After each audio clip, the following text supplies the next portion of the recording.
So I'm going to show you how to achieve this thick and thin lettering effect. The first thing I do, I'm using 3 strands of black floss.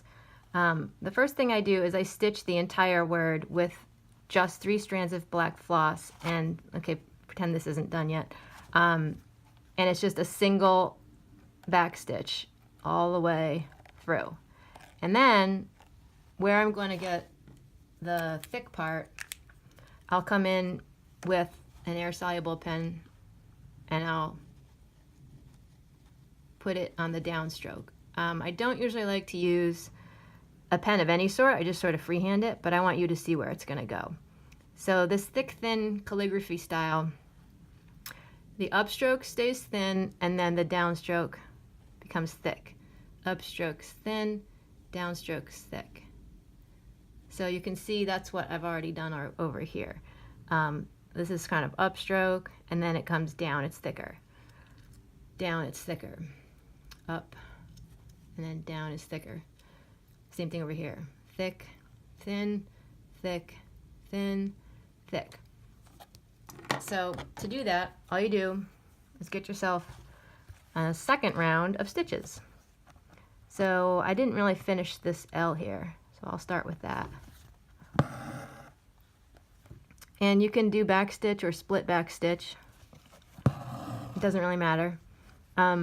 If you see with back stitch, you can see the bumps, you can see each individual stitch. If you want to smooth out that look, that appearance of each individual stitch, you want to come up in between the stitches. So here's 1 stitch, 2 stitch, 3 stitch. So what I'm going to do, rather than follow that exact same pattern, I'm going to come up in the middle of the second stitch so that I offset it.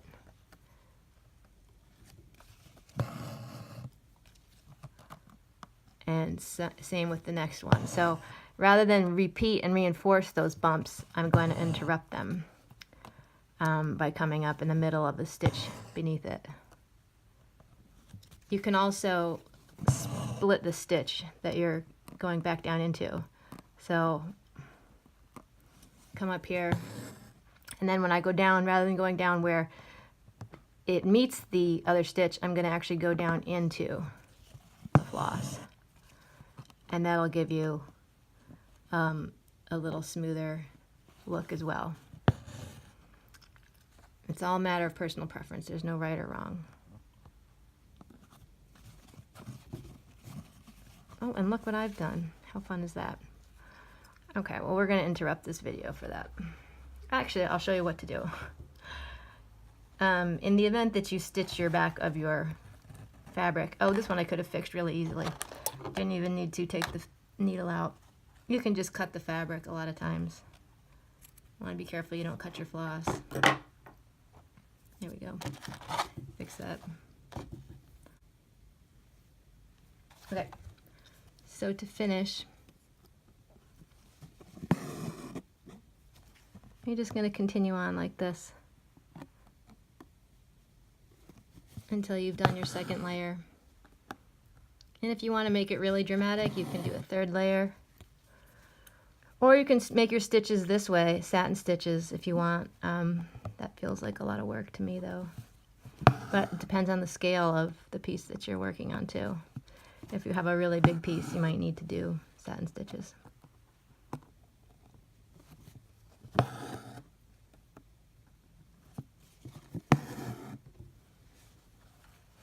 And then my last one is my S.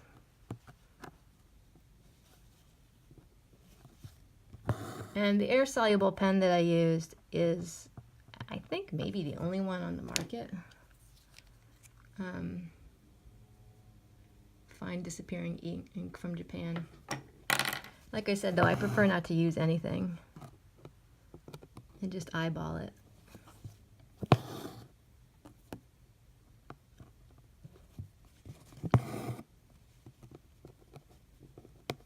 Although I did follow my own pattern, and I put the second outline on the lettering, so I might need to make this last S a tiny bit thicker just to make sure that I go over that.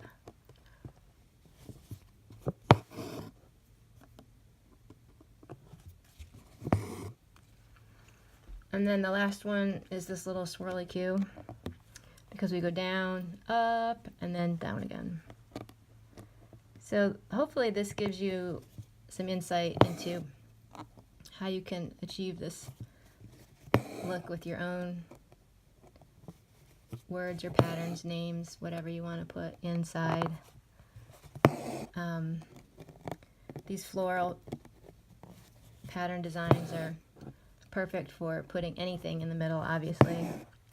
So maybe you bought it for the tips and you want to give it as a gift, put a name in it. Hopefully this will give you some ideas to how you can see. Now I don't know what's going on here, but I don't like the fact that I can see some white. So I'm just going to stitch again until I can't see that white anymore. The other thing I could do is I could whip the stitches, but I think that might give it a little too much height. There we go.